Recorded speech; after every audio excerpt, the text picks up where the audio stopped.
I had a long day at work. The boss was doing what a boss usually does. Nag about how it was taking too long to get something done without really doing much about it. My CV says that I can offer logistical solutions to projects. My boss had the opinion that what I meant by it was that I could fly to a stalled ship in the middle of the Arabian Sea and navigate it to the client's doorstep. Life was bad. He was just making it worse. I came back to my home on Ring Road, exhausted. I opened the door and my dog came out wagging his tail.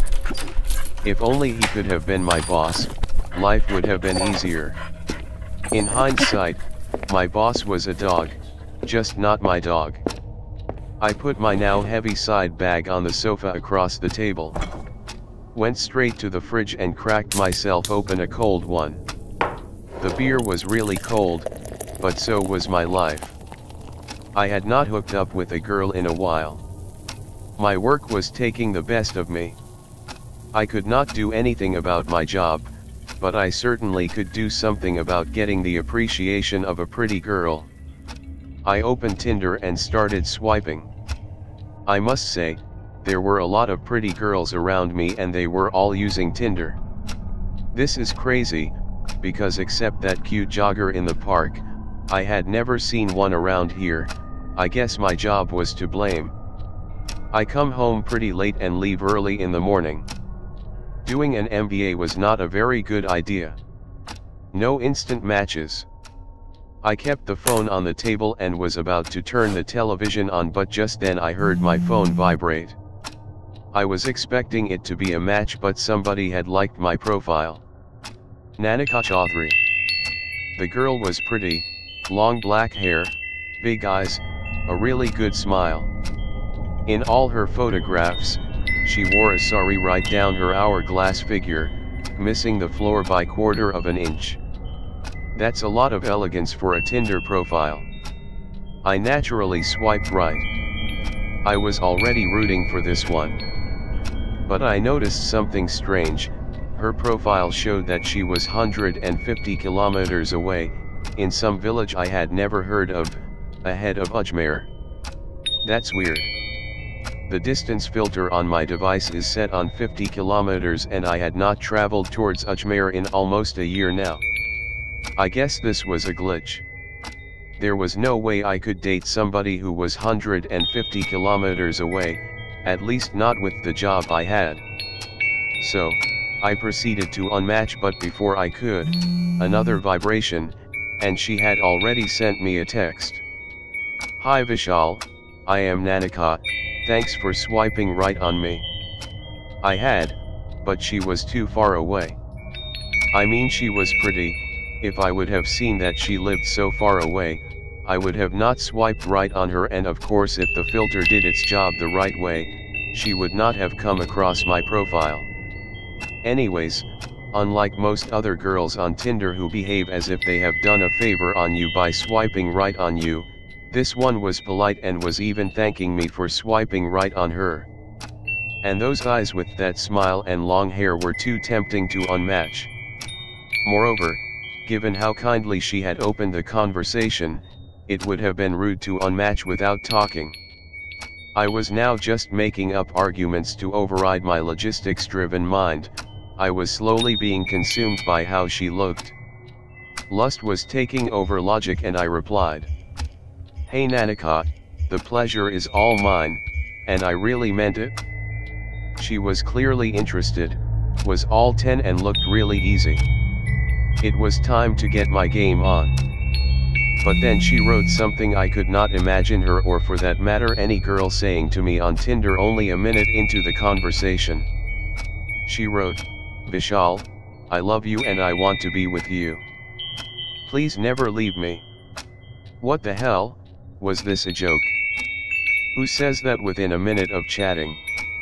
And before I could reply and express my disagreement and surprise, she made a video call on Tinder. I hesitantly answered it and all I could see was a very old brick wall covered in mud, with the moonlight exposing its cracks and holes. Wait. It was the same wall from her photographs. I could hear a lot of wild noise, her mic was going crazy. I thought any moment she would turn the camera towards herself, but she took too long and the sheer noise was overwhelming. I hung up. And boom, another text. Please don't go Vishal, what kind of maniac broad was this girl? I straight away clicked on unmatch, but the app crashed, the screen flickered and another text.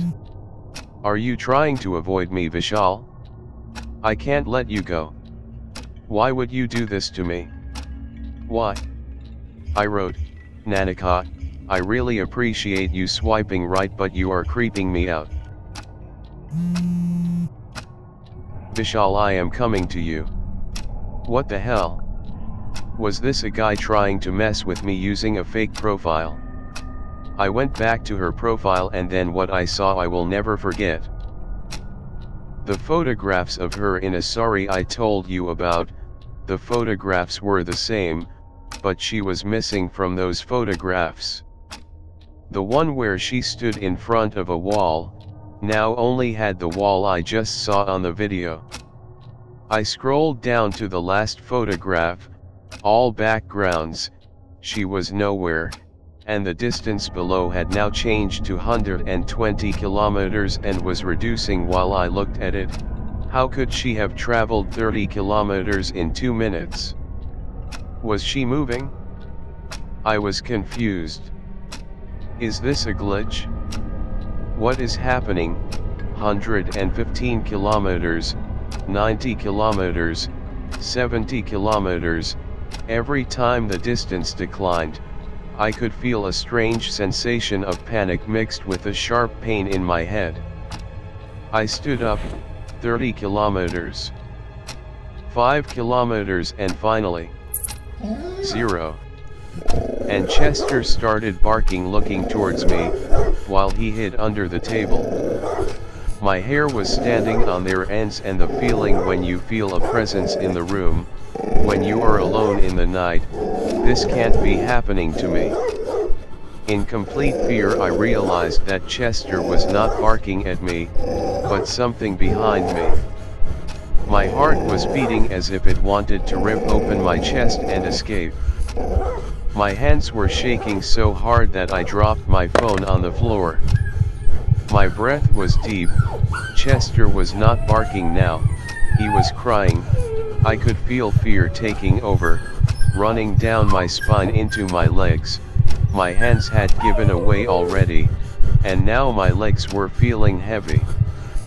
I was paralyzed, and then I heard her, calling my name. Vishal. She had the sweetest voice but it was engulfed with a feeling of sorrow and mourning. The fear I was feeling slowly let loose of me and now I could feel as if I was drowning in a well of eternal sadness. She needed me. I have to answer her. I need to be with her in her sorrow. I could not leave her. And then I turned around. I could hear the wooden floor cracking under my shoes as I turned, and then, I saw her. She was right outside my window, open long black hair, big deep eyes, with a smile, the one somebody has when they know a dirty detail of your past, and open arms waiting to take me in her warm embrace. I could not hear Chester now, nor the ticking of my wall clock, nor the traffic outside, nor the sound of my footsteps towards the window. I was in a trance looking at her beautiful face. In a moment, I will reach the window, open it up and embrace the love of my life and be one with her forever and ever. My hand reached for the latch. My life was going to be complete in a flick of that latch and suddenly I felt excruciating pain in the calf of my right leg. I looked down and I saw Chester digging his teeth deep into my leg. The visual brought with it the jolt-like realization that I lived on the 6th floor and the windows don't have fire escapes. And in a fraction of a second I looked at the window to find that the woman that was calling me now had a deeply scarred face with deep black hollows in the place of the eyes, abnormally long fingers with long sharp nails, a bleeding long nose and the most evil smile one could possibly imagine, and before I could contemplate what horror lay before my eyes, she screamed. All my senses kicked in at the same time and threw me in a frenzy of complete panic, fear, and horror.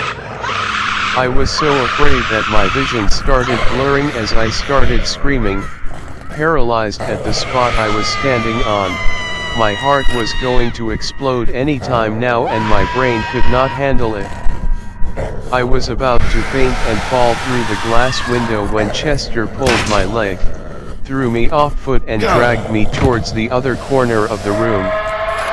I could hear her screaming outside the window, hitting her dead hands on the window glass, the most horrific screams one could imagine. I lay embracing Chester, underneath the table in that corner, all night. I was too afraid to pick Chester up and run for the door, cause for me to do that, I would have had to cross the window where she was waiting for me. I just could not muster the courage to pass the window. She screamed all night and I spent the darkest 5 hours of my entire life till now under that table, while she in the middle of her screams every now and then narrated how she would shred open my stomach with her bare long claws and how she would stare into my eyes while she did it, feed on my intestines and drink warm blood from my still beating heart while I was still alive, and how she would do it all real slow, and how Chester would make her a fitting desert. Throughout the night she kept screeching on my window and banging my front door. I was in hell. I guess it must have been around 4, when she vanished. Nobody was banging the door anymore, nobody was trying to break open my window. Complete silence, but Chester and I still did not dare venture outside the table till finally the first ray of sunlight came through that window. I took Chester into my lap, looked outside the window. There were people on the road outside starting their day, a knock on the door and the voice on the other side said that the milk was here. I hesitantly opened the door and there lay 2 bottles of fresh milk on my doormat. I looked at the door, nothing. I went inside, saw the window again, intact, picked my phone from where I had dropped it on the floor, the phone was dead. I put it on charge and switched it on, there was no Tinder installed. I went out into the park with Chester and there we both sat drinking milk from our respective bottles. I could feel Chester thanking his stars that he was not born a human being. And the cute jogger passed us by, stopped and said that I had a cute dog, and I blasted at her. Great, just great, now you have the time to notice my dog. Excuse me, she asked frowning, and I got up to walk back and replied, no. You excuse me? I need to go now, for I have a window to be reinforced into bulletproof steel.